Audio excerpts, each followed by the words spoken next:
नहमदुहु व नुसल्ली अला रसूलिहिल करीम। अम्मा बाद फ़अऊज़ु बिल्लाहि मिनश शैतानिर रजीम।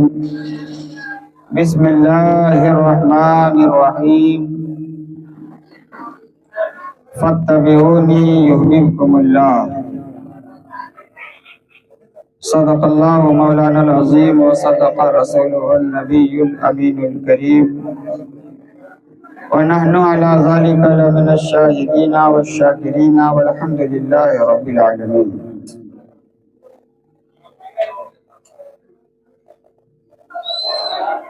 मादाए तौहीद के मतवालो, शमाए रिसालत के परवानों, औलिया उम्मत के जानिसारों, गौसो ख्वाजा के दीवानों,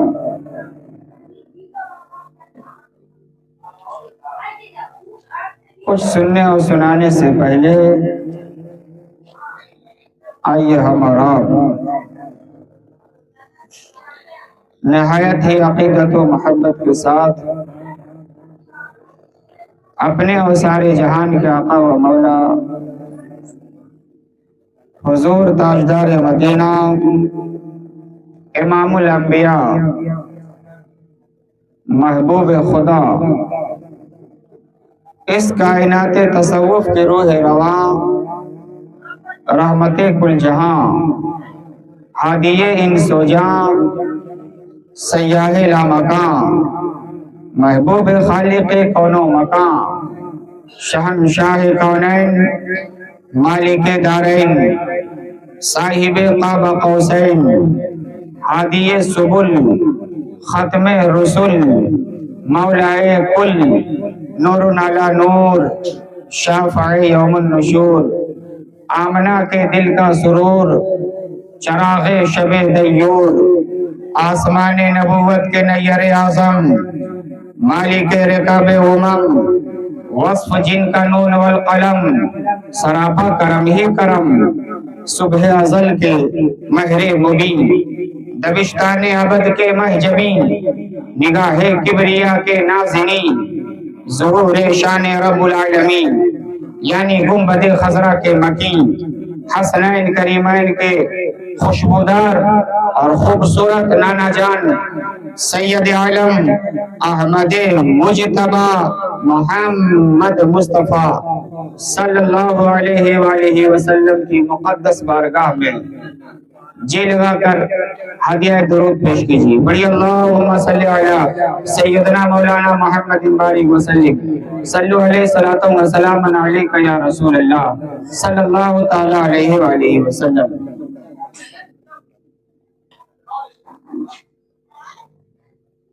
तमाम इश्क व मोहब्बत आला हज़रत फाजिल बरेलवी मोहब्बत रसूल की अथाह समंदर में गोता जन होकर यूं गोया होते हैं, चमक तुझसे पाते हैं सब पाने वाले, चमक तुझसे पाते हैं सब पाने वाले, मेरा दिल भी चमका दे चमकाने वाले, मेरा दिल भी चमका दे चमकाने वाले।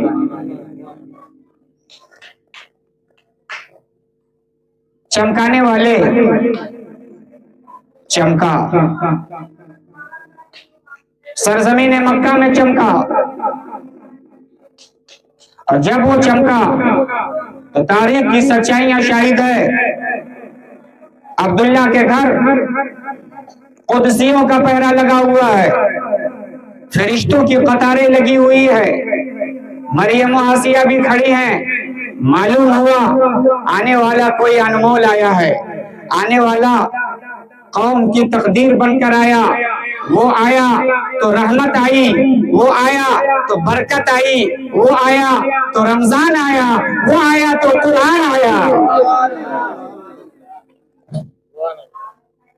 आया, चमका, चमकाया। अपने मानने वालों को एक फार्मूला उन्होंने अता किया,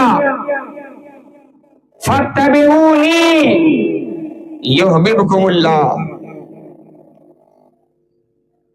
आए मेरे कलमा पढ़ने वालों, मेरी बात मान लो, खुदा तुम्हें पसंद कर लेगा। मेरे चाहे को चाहो, खुदा तुम्हें चाहने लगेगा। मेरी पसंद को पसंद करो, खुदा तुम्हें पसंद करने लगेगा। एक फार्मूला आका अलैहिस्सलाम ने अपने चाहने वालों को अता किया, और जिंदगी गुजारने का फार्मूला, तिजारत करने का फार्मूला, बिजनेस करने का फार्मूला, घर चलाने का फार्मूला, निकाह करने का फार्मूला, शादी का फार्मूला, जिंदगी गुजारने का फार्मूला। ये बात में आका अलैहिस्सलातु वस्सलाम ने तमाम लोगों को अपने करीब करके कहा, क्या मेरे चाहने वालों, मेरी बात मान लो, अल्लाह ताला तुमको पसंद फरमा लेगा। जो मेरी चाहत है उसे चाहो, जो मेरी पसंद है उसे पसंद करो, खुदा तुम्हें पसंद कर लेगा।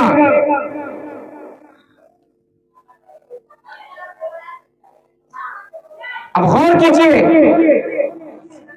आने वाला अबू बकर आया, रसूल ने चाहा सदाकत का आफताब हो जाए तो खुदा ने सदाकत का आफताब बना दिया।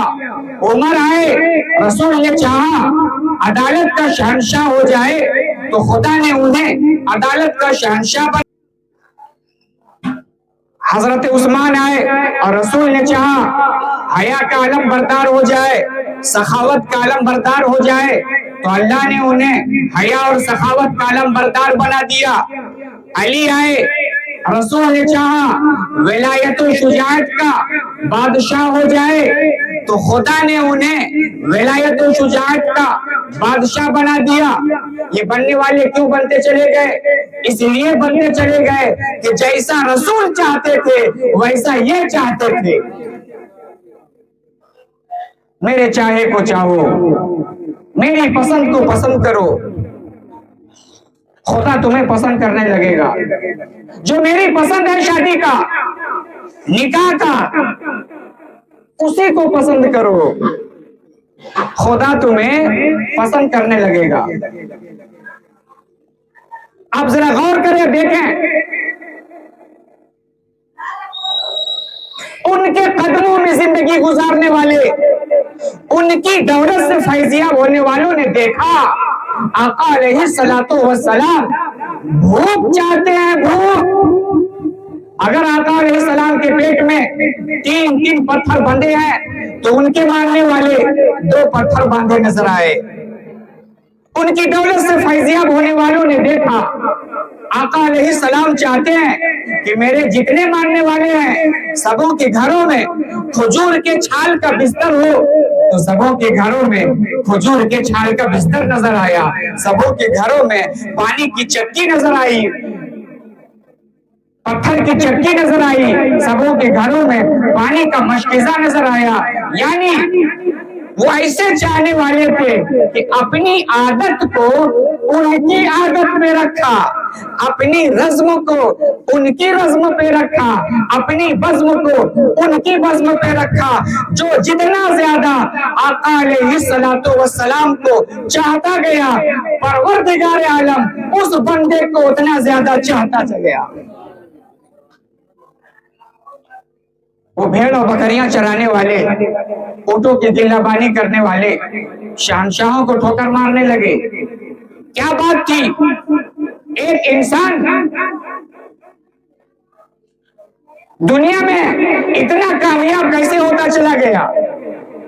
ये इंसान की बस की बात नहीं थी, ये जज्बा मोहब्बत की बात थी, ये जौहरे मोहब्बत की बात थी। जो जितना ज्यादा अपने को रसूल की जात में फना करता चला गया, उतना ही बका हासिल करता चला गया। आज हमारे मुआशरे में शादी होती है, निकाह का एहतमाम किया जाता है,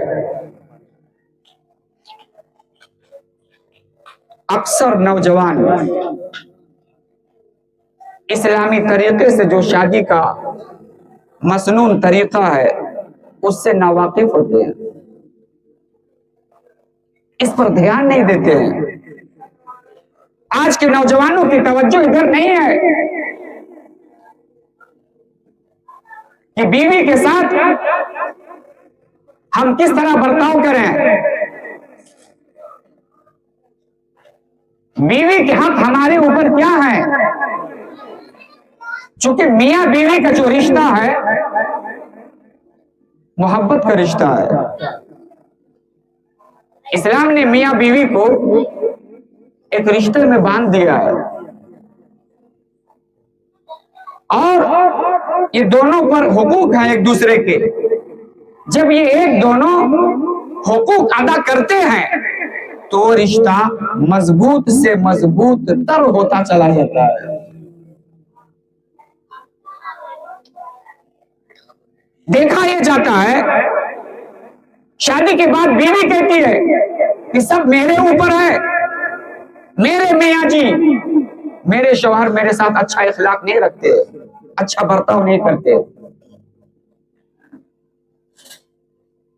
वहीं अगर आप शौहर से मिले तो कहते हुए नजर आएंगे कि मेरी बीवी जिस तरह औरों की बीवी है, मेरी बीवी उस तरह नहीं है। मेरे साथ मेरा अदब, मेरा एहतराम, मेरी इज्जत, मेरे घर में लोगों के दिलों में बैठाना, ये सब बीवी का काम था। मगर बहू से खूब भी वो अदा नहीं करती है। मैं कहता हूं मियां से भी और बीवी से भी आज के बाद मेरी एक बात मान लें, आपका घर खूबसूरत और बरकत वाला हो जाएगा। आप अपनी जिम्मेदारी निभाएं। हम क्या कर सकते हैं बीवी के साथ अच्छा से अच्छा आप करें। उसकी थोड़ी अगर कमी कहीं नजर आ जाए तो उसको माफ कर दें। मक्खी की तरह आप अपनी खसलत न बनाएं। सारा जिस्म छोड़कर मक्खी वहीं बैठेगी जाती। ये आदत नहीं होनी चाहिए। आप शौहर हैं, अल्लाह ताला आपको मुकद्दस बनाया है। आपसे जो हो सकता है अपनी बीवी के साथ इखलाक का मुजाहिरा करें। अगर वो आपके साथ नहीं करती है तो गुनहगार वो होगी। हमें क्या करना है वो करना है, और बीवी को भी यही बात सोचना चाहिए कि हमें क्या करना है। मेरा शौहर मेरी बात नहीं मानता है, मेरी जिम्मेदारी जो है वो पूरा नहीं करता है, वो जाने उस पर अज़ाब गुनाह होगा। मगर हम अपने शौहर का अदब करें, एहतराम करें, हम अपनी जिम्मेदारी निभाएं। ये बदले का भावना जब पैदा होता है तो रिश्ता कमजोर होता है। अरे वो मेरे साथ अच्छा नहीं करती, हम क्या करें। वो मेरे साथ मोहब्बत से बात नहीं करती, हम क्या करें। वो मेरा अदब नहीं करती है, घर में बच्चों के साथ अदब का तरीका नहीं सिखाती है, अपने घर में मेरी कोई इज्जत नहीं, मेरा कोई वैल्यू नहीं। ये बदले का भावना जब पैदा होता है एक दूसरे में तो रिश्ता कमजोर होता है। एक आखिरी बात आप सुन लें, चूंकि हमारे हजरत से सुनना है। एक आखिरी बात आप सुन लें।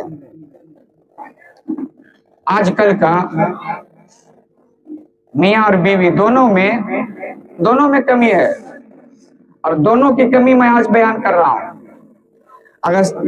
अगर सिर्फ औरत की कमी बयान कर दें तो कुछ औरत कहती है कि खाली हमें लोगों का है, शौहर का कुछ नहीं है।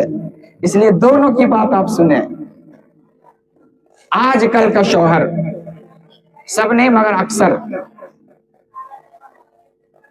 जब वो घर से बाहर होता है, दोस्तों के साथ होता है, अहबाब के साथ होता है, चाय की दुकान पे, बाजार में, साथियों से मुलाकात होती है, बड़ा खुश होता है, मुस्कुरा के बात करता है, चाय भी पिलाता है, हजरत चाय पीजिए, अरे भाई बड़े दिन के बाद आप आए, आइए आइए चाय पीजिए, मोहब्बत से बात करते हैं, चाय पिलाते हैं, मुस्कुराते हैं, दिलजोई करते हैं।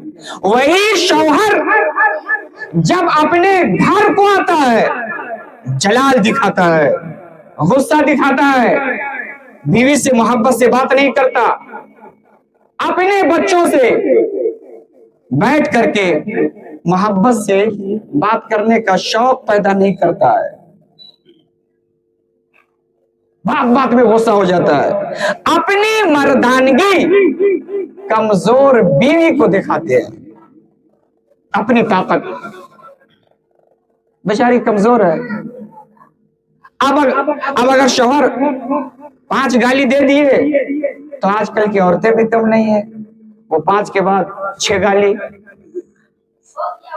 अगर ये 2 बात बोल दिए तो भी 3 बात इससे बढ़ती है और इससे रिश्ता कमजोर होता है और ज्यादा नुकसान ये होता है कि उस घर की बरकत चली जाती है।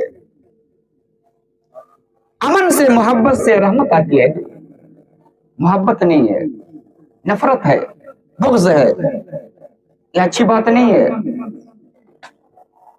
मेरे भाइयों, आप शौहर हैं,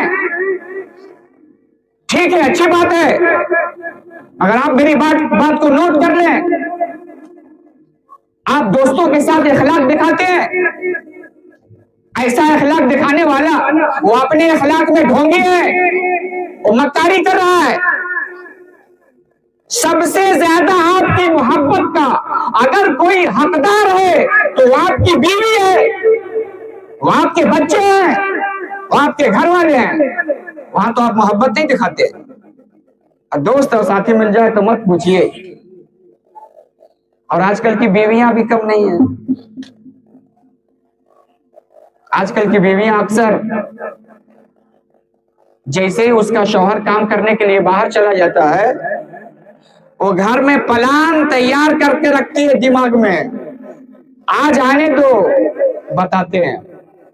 जैसे ही उसका शौहर दिन भर मजदूरी करके घर पहुंचा, अब ये चालू हो जाते हैं, अरे आपको क्या है, आप तो घर से बाहर रहते हैं, आपको घर की कोई फिक्र है, बच्चा स्कूल नहीं गया, ये सामान तोड़ दिया, उससे झगड़ा कर लिया, घर में चावल नहीं है, दाल नहीं है, लहसुन नहीं है, ये नहीं है, ये नहीं है। एक इंसान थका हुआ घर से बाहर से आया मजदूरी करके दिन भर पसीना बहाकर, और जैसे ही घर पहुंचा पहले से ज्यादा उसको टेंशन हो गया। अब वो इंसान कोड़ने लगता है, क्या करें, दिन भर मजदूरी करते हैं, बाल बच्चे भी खुश नहीं हमसे, ये नहीं है, ये नहीं है, दिमाग उसका एकदम दुनिया भर की बात सुनने के बाद टेंशन में आ जाता है, वो दिमाग गर्म हो जाता है। अब वो जानते हैं ऐसा शौहर जिसकी बीवी ज्यादा बोलने वाली होती है और बदजुबान होती है, उसका शौहर आना चाहिए 6 बजे घर, अब वो आ रहा है 9 बजे 10 बजे, कहा है अरे भाई क्या बोले, घर जाते हैं ना दुनिया भर का कचाहिन, अपने घर में मुझे टेंशन होता है, ऐसा लगता है कि मेरा अपना घर मुझे काटने को दौड़ रहा है, घर में टेंशन हो जाता है। इसलिए खाने का वक्त जाएंगे, खाना खाएंगे और सो जाएंगे। अब जैसे ही उसका शौहर 9 बजे 10 बजे रात को घर आना शुरू किया, अब बीवी के दिमाग में एक नई बात आ गई, 10 बजे रात तक, इतनी रात तक आप कहां रहते हैं, किससे बात करते हैं, किसको देखते हैं। अब उसको जो है उसके दिमाग में एक नई बात आ जाती है और शक पैदा हो जाता है, इससे रिश्ता कमजोर होता है। अगर सब बीवी अच्छी ऐसी नहीं है, कुछ नेक बीवियां भी इस सरजमीन में हैं, वो इंतजार में रहती हैं कि मेरा शौहर कब घर आए, कब घर आए। जैसे ही उसका शौहर घर पहुंचता है, वो नेक बीवी है, और उसकी ये पहचान है। जैसे ही उसका शौहर थका हुआ मजदूरी करके घर पहुंचा, वो एकदम तैयार रहती है। जैसे ही घर आया बिस्तर बिछाती है। अगर लाइन नहीं है, गर्मी का मौसम है, हाथ में पंखा लेती है, 10 मिनट पंखा पहले हिलाती है। जब उसका पसीना सूख जाता है, अब उनके आराम का ख्याल करती है कि मेरे शौहर को क्या चाहिए, बिस्किट चाहिए, चाय चाहिए, पैर दबाने से ये इनकी थकावट में कैसे उतारूं, इनका टेंशन कैसे दूर करूं, चाय पिलाने से, सर दबाने से, पैर दबाने से मैं क्या खिदमत करूं, क्या पेश करूं जिससे ये रिलैक्स महसूस करें, घर में इन्हें सुकून मिल जाए। जब उसका शौहर अपने घर में सुकून पा लेता है तो वो नेक बीवी है, और उसकी यही पहचान होती है। वो नेक बीवी उस जब अपना शौहर को सुकून दे देती है, अपने तरफ से इत्मीनान दे देती है, और वो सुकून पा लेता है, उसके बाद कहती है देखिए ना जी, आज बाबू स्कूल नहीं गया था, थोड़ा डांट दीजिएगा, और ये सामान भी तोड़ दिया था, और लहसुन भी खत्म हो गया है, और चावल भी आज ही भर का है, थोड़ा सोच लीजिएगा, है नहीं। आप जानते हैं उसका शौहर घर में बोझ महसूस नहीं करता है, घर में अब उसे टेंशन नहीं होता है। अब वो शौहर जैसे ही काम से छूटेगा फौरन घर आएगा कि मुझे अपने घर में सुकून मिलता है, आराम मिलता है, हम अपने घर में राहत महसूस करते हैं, और वो घर बरकत वाला घर होता है। आप ये जान लें कि जिसकी बीवी नेक होती है दुनिया में, वो घर उसके लिए जन्नत है। नबी पाक सल्लल्लाहु अलैहि वसल्लम इरशाद फरमाते हैं, जो बीवी इस हाल में दुनिया से गई कि उसका शौहर उससे राजी था, तो ऐसी बीवियां जन्नत में जाएगी, ऐसी बीवियां जन्नत में जाएगी। रब कदीर की बारगाह में इल्तिजा है कि मौला ताला हम तमाम लोगों को कहने और सुनने से ज्यादा अमल की तौफीक अता फरमाए।